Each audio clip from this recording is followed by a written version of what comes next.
Bismillahirrahmanirrahim. A'udhu billahi minash shaitanir rajim. Assalamu alaikum wa rahmatullah. Now today I'd just like to talk about it's being thrown around a lot these days, and to be honest, I've just heard about it and I don't really get it. Now there's Allah, moon god. Now you can see why people think about this. Of course, there's a lot of Christians especially to think that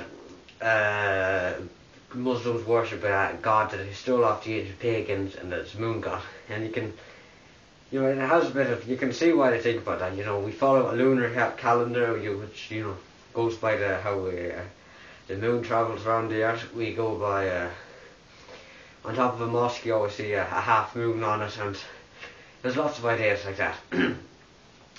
But the main reason is, a lot of people actually don't know that, but the main reason that I get this, even people who go with the Allah moon god theory don't even know this, but there was about the legend that got this name. I said in my video questions blog 1 that it was the first question. Now, where does the name Allah come from? Okay, now clearly the people who are saying this Allah moon god to me didn't see that video, so I'll just explain it again, but in better detail. Of course, the name Allah came from for some people, Allah is a name that was like around a lot of the time. Some people say that the name Allah was an ancient. Muslims say that the word Allah came from the ancient God that Abraham worshipped. The monotheistic God, the only one true God. While others say that he got it off the name of a pagan god. Now. There's a name for this, and to be honest I actually don't know it, I forget it. But there is a name for there's a word, I don't know what it's called, but I can explain it. And it means that something, it slowly, evolves through time, I guess, into what it is, just to make conversion seem less of a shock. Example, many people say if Jews and Christians and Muslims worship the same God, then why didn't you just bring out Islam and have to go through Judaism and Christianity? Well, there's a very good reason for that.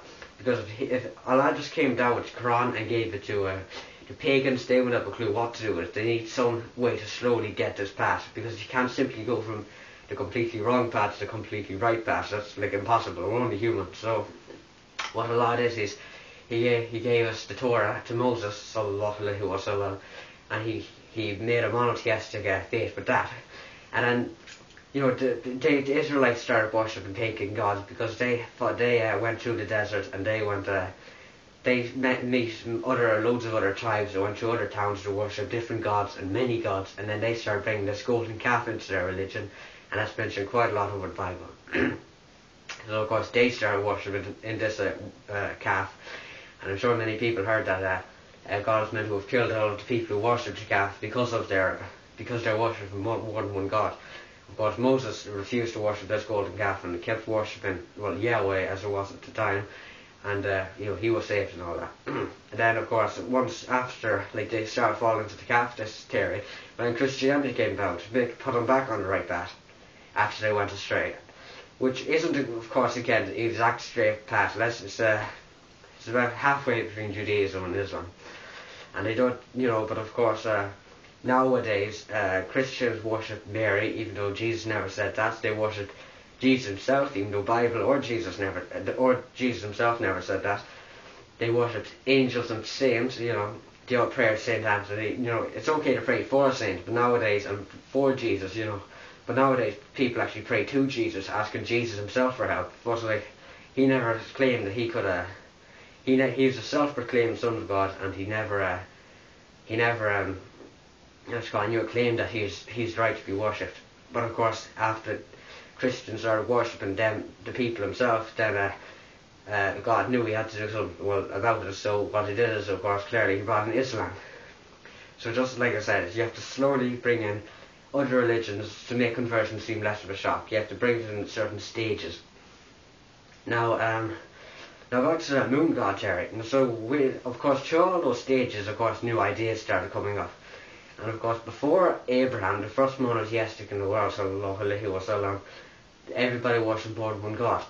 And then Abraham came along with his god. He built the Kaaba with his son Ishmael, and he made up. He started worshipping a god who he claimed that told him his name was Allah. But after Abraham's death, and Ishmael's death, his son Ishmael, died, the tribe, his followers didn't really know what to do, so then they started falling into paganism and followed the people that were around them. There are other villages that worship more than one god, and then they decided to worship more than one god. But of course, make conversion seemed less of a shock. They kept the name Allah, and and kept made it as a moon god. Of course, ancient pagans worship a lot of things, one including the moon, so they made it a very important god, just to say, maybe if Allah is only one true God, well, at least then we'll still get into heaven because we are still worshipping Him. And then Islam comes along around in that place where a moon god called Allah is being worshipped, and the Prophet ﷺ got the name of. So indeed, just back to the start, Muhammad ﷺ did get the name of an ancient pagan god that the pagans used to worship, named Allah. But we have to remember that they got it off Abraham ﷺ, when they're first monotheist in the world. So the name Allah has many roots, but if you actually go down to the right first root, it's exactly as Prophet ﷺ said it was. So the moon god theory is just something that came out through time to try and disprove Islam, and of course, well, it's not working. So if you have any more questions you'd like to ask me, or if you'd like to give me a bit more information on that, please comment me. Assalamu alaikum wa rahmatullah.